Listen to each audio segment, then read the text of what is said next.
बोल गुरुदेव भगवान की जय। प्यारे कृष्ण कन्हैया लाल की जय। श्री गर्ग संहिता गोलोक खंड चल रहा है, प्रथम खंड, और आज है 15वां अध्याय।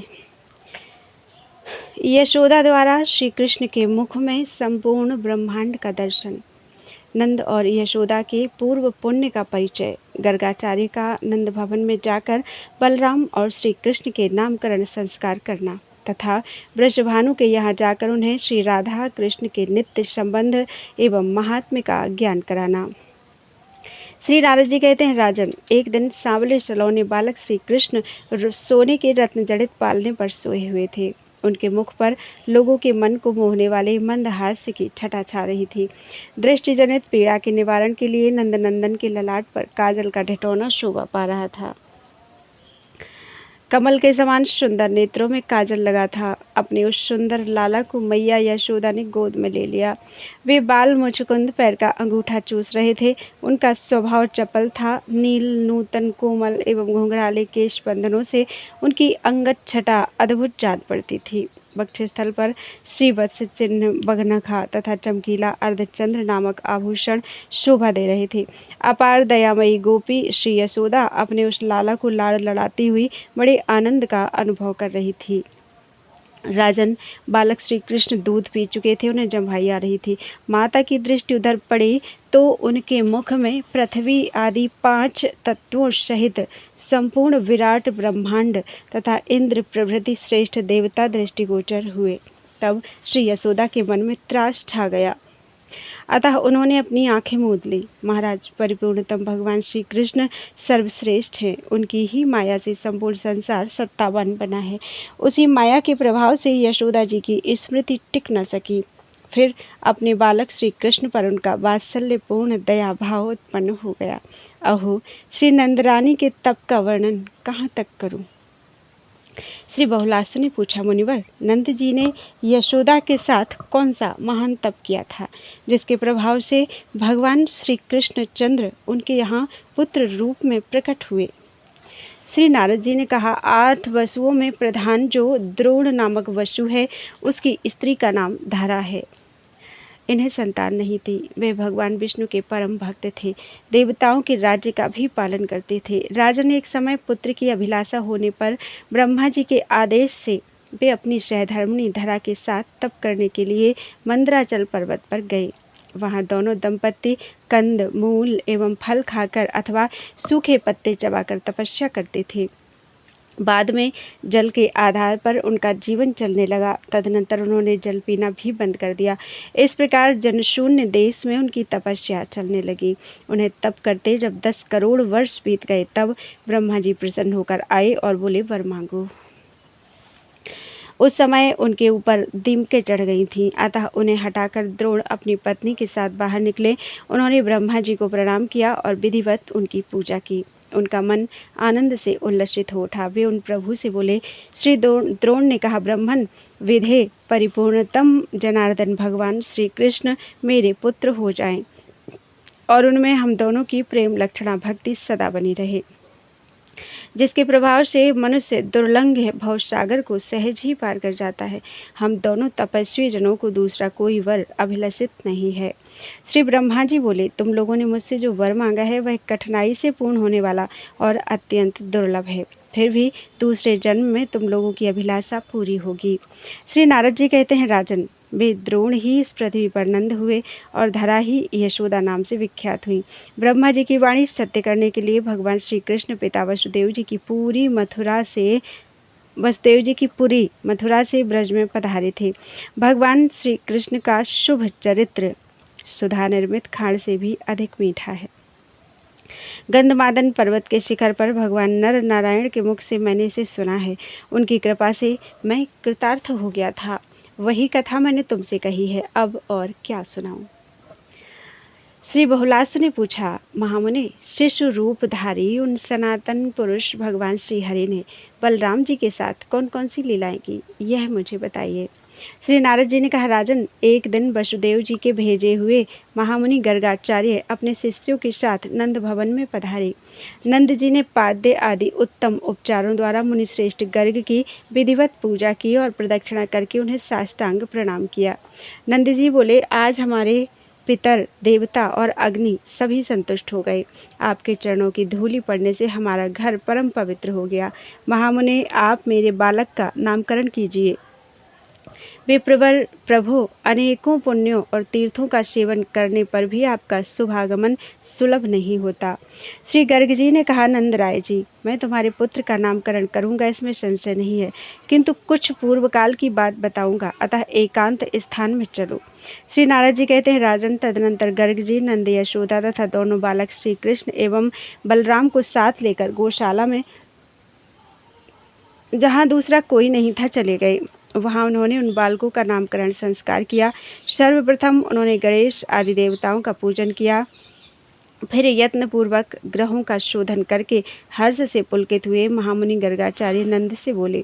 गर्ग जी ने कहा, ये जो रोहिणी के पुत्र हैं, इनका नाम बताता हूँ, सुनो। इनमें योगी जन रमण करते हैं, अथवा ये सब में रमते हैं, या अपने गुणों द्वारा भक्तजनों के मन को रमाया करते हैं।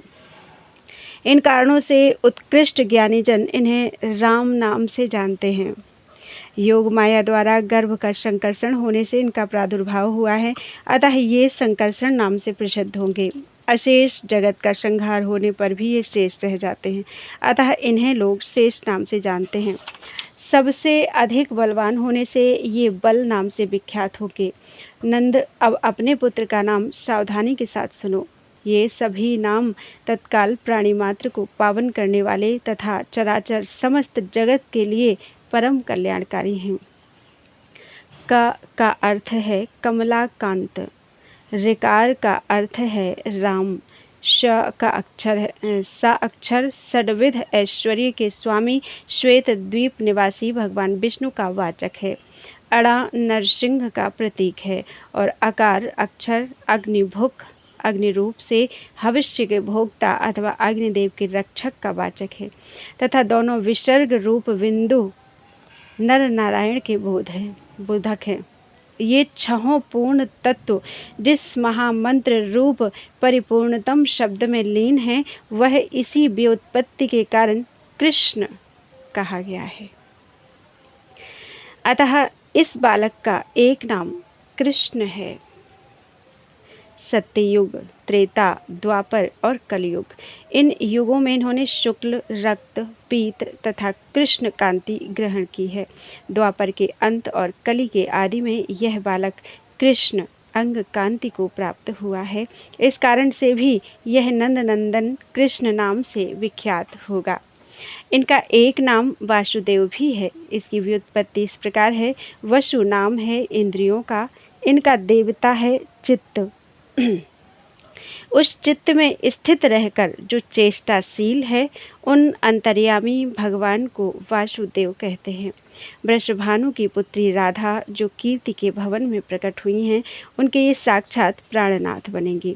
अतः इनका एक नाम राधापति भी है, जो साक्षात परिपूर्णतम स्वयं भगवान श्री कृष्ण चंद्र हैं। असंख्य ब्रह्मांड जिनके अधीन हैं और जो गोलोक धाम में विराजते हैं, वे ही प्रभु तुम्हारे यहाँ बालक रूप से प्रकट हुए हैं।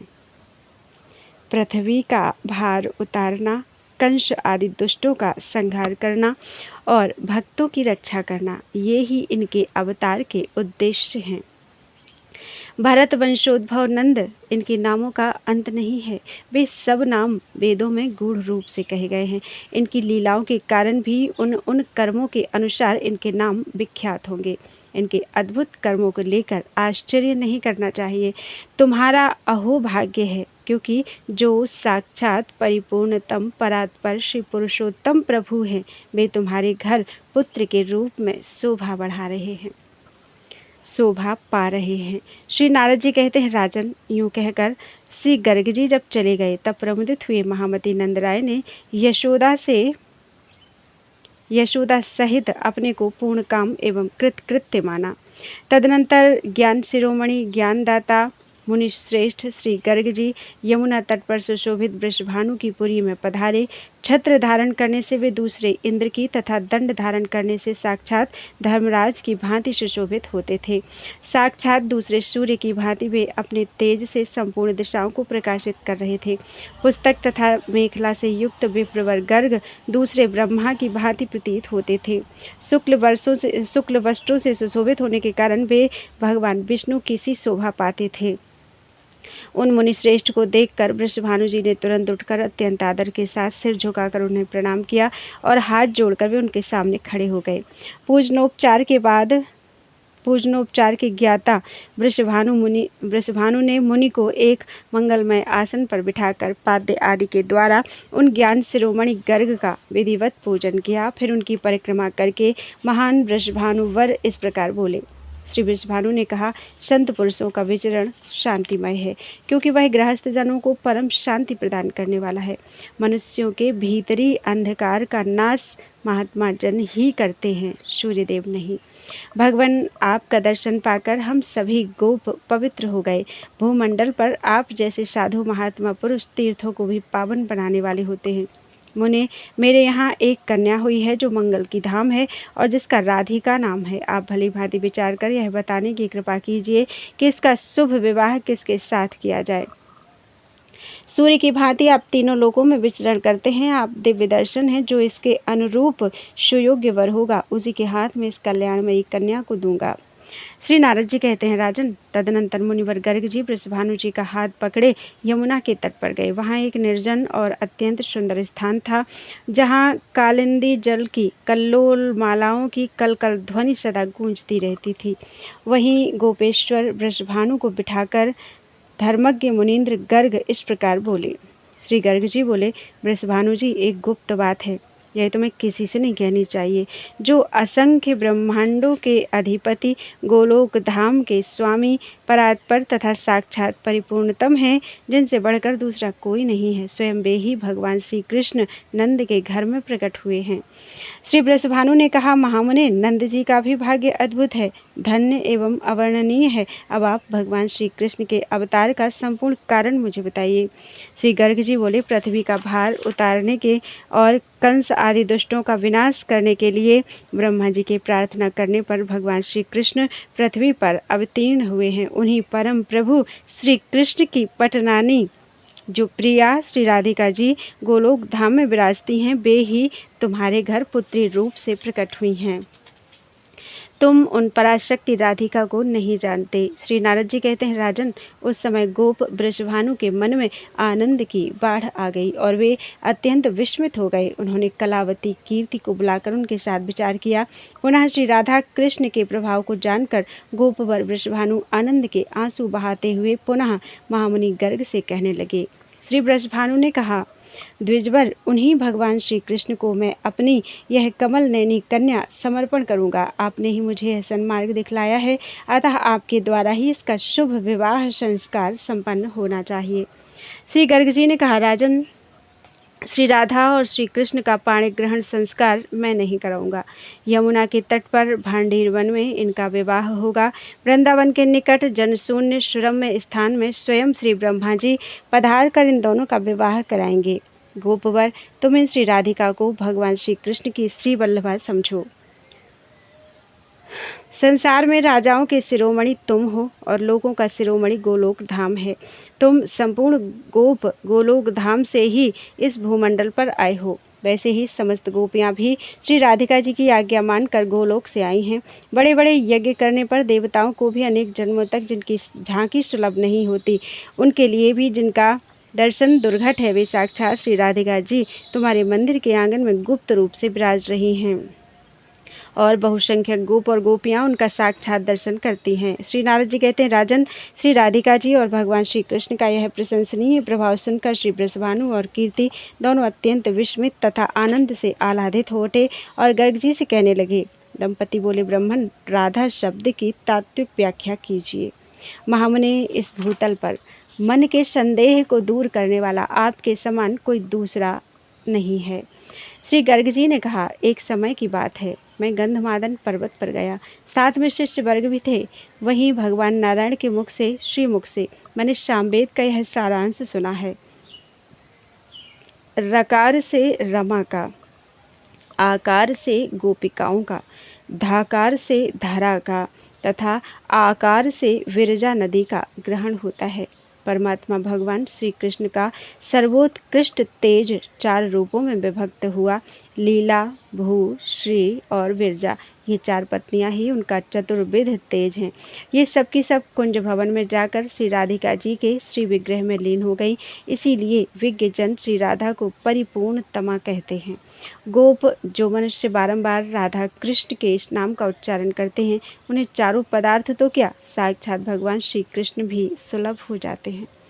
श्री नारद जी कहते हैं, राजन, उस समय भार्या सहित श्री ब्रजभानु के आश्चर्य की सीमा न रही। श्री राधा कृष्ण के दिव्य प्रभाव को जानकर वे आनंद के मूर्तिमान विग्रह बन गए। इस प्रकार श्री ब्रजभानु ने ज्ञान शिरोमणि श्री गर्ग जी की पूजा की। तब वे सर्वज्ञ एवं त्रिकालदर्शी मुनीन्द्र गर्ग स्वयं अपने स्थान को सिधारे। इस प्रकार श्री गर्ग संहिता में गोलोक खंड के अंतर्गत नारद बहुलाश संवाद में नंद पत्नी का विश्व रूप दर्शन तथा श्री कृष्ण बलराम का नामकरण संस्कार नामक 15वां अध्याय पूरा हुआ। बोलो वृंदावन बिहारी लाल की जय। त्वदीयं वस्तु गोविंदम तुभ्यमेव समर्पितम्।